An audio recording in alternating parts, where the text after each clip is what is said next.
welcome to another segment of Javon64's video blog. Woo! It has been a minute. Shit, I probably done forgot how to damn blog anyway. It's been so damn long. Nah, it ain't been that long, has it? I think it's been about a month. It's been about a month since I blogged. I apologize for that, but I'm just a busy dude here lately. Just busy.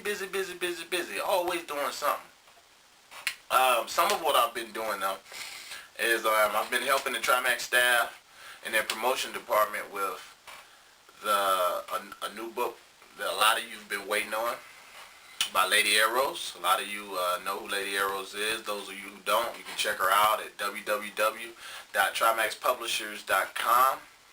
When you get there, go to the author's corner and check out Lady Arrows. She has a brand new book slated. It's due out in probably about a month or so. I know from last I heard it's about to go through production now. It's called Arrows Comes in Black Satin, which is a collection of very hot erotic stories, like I say, and it's you have to check it out. Those of you who already know how she put it down, you won't be disappointed. You definitely won't be disappointed. Check that out. You can also check her out on Javon Mania. You know, she has a download going on right now called the Men's Club, which is one story that's over there now, and the stories are only offered on Javon Mania, and it's the Men's Club. It's it's gonna be five. It's a 5-part series, but the first one is now on sale for like $3 over there at Javon Mania. Anyway. Again, I'm just glad to be back. I'm glad to be back. I really am. You know, it's gonna be a lot of new things this season of video blogging. But before I get into that, because I got a couple things for y'all. I got a question for the day from one of our bloggers. But before I get into that, I want to get into an email that I got probably a few days after the XC newsletter hit, the most recent XC newsletter. It's from a chick named Laura, and Laura is out in Australia, and she's been a loyal follower of the XC newsletter and the blogs, and she had a question about something that I said in the newsletter. Well, those of you that follow the newsletter know that every so often I do a letter from the founder, and I just thank all my readers for sticking with me as long as they have, the subscribers, on behalf of the XC team. My wonderful columnist, I thank everybody.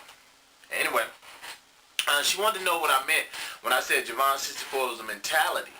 Well, Javon64, what I meant by that, and those of you who want to see or get a more in-depth feel of what I was talking about, just download the most recent XC newsletter at javonmania.com. It's going across the bottom of the screen.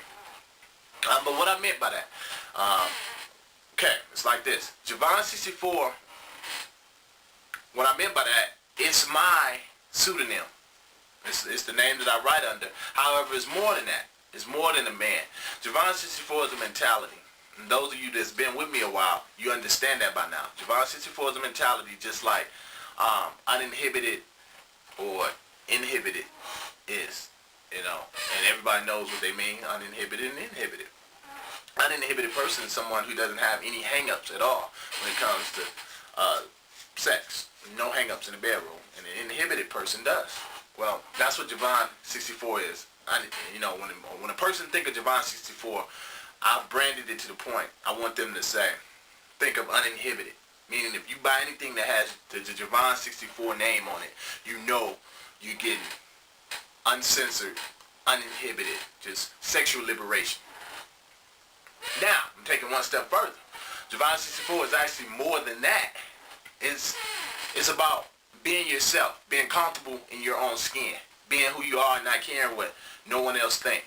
Because it's only when we go around acting or pretending or being thespians, if you will, and everybody know, you got your group of friends you hang out with, and you have to, or you feel like you have to be a certain way, or talk a certain way, or subdue certain things about yourself. And then you got certain friends that you can be around and you can just let it all hang. Well, Javon64 is about being that way all the time, saying, love me or leave me. You don't have to like me.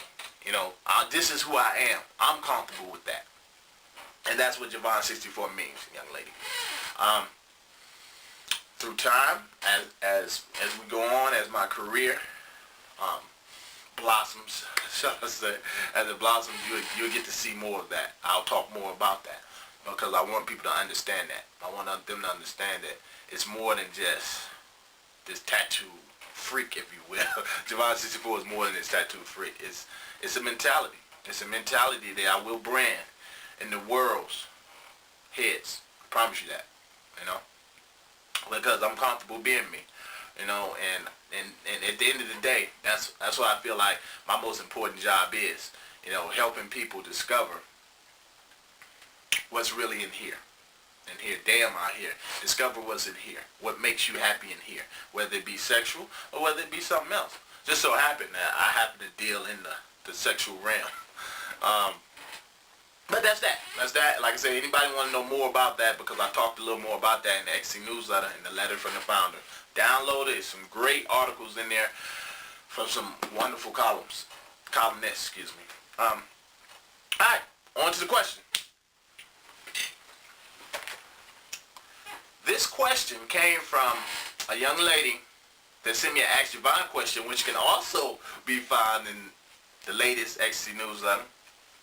And she wanted me to ask you guys something. She wanted me to, because she wanted, I guess, an outsider's opinion on the situation that she has going on. Her question: what if you are in a marriage that isn't everything that you expected it to be? Meaning, the good is technically better than the bad.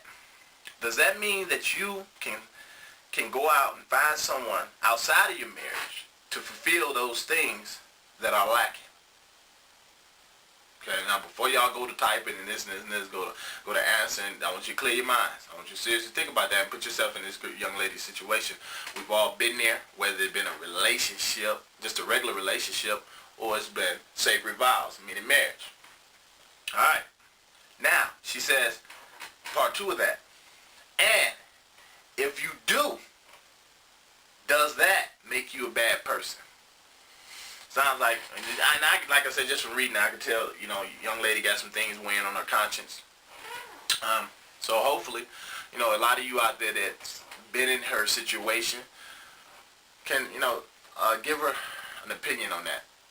And the whole thing about, does that make you a bad person? I'll answer that part. I don't think it's up to the world to condemn a person whether they're bad or not. I think that's something that's inside of us all. Something inside of us all that tells us, you know, you're a bad person. And just because it says you're a bad person doesn't necessarily make you a bad person. It could mean you have your self-esteem is low, or you just have a lot of guilt. It can mean that also. But I really don't think someone can tell you that, you know, you're a bad person because you did this and this and this. Because let's face it, a lot of people that say that has never been in your shoes. So how the saying go? You know, you can't, unless you walked a mile in my shoes, you don't know what it's like to go through what I'm going through. You know, so that's how I feel. A lot of you may feel different. I don't want you to answer according to how I answer, based on what my answer was. But that's just how I feel. Anyway, you know, again, for those of you that missed it, this person's question is, what if you are in a marriage that isn't everything that you expected it to be?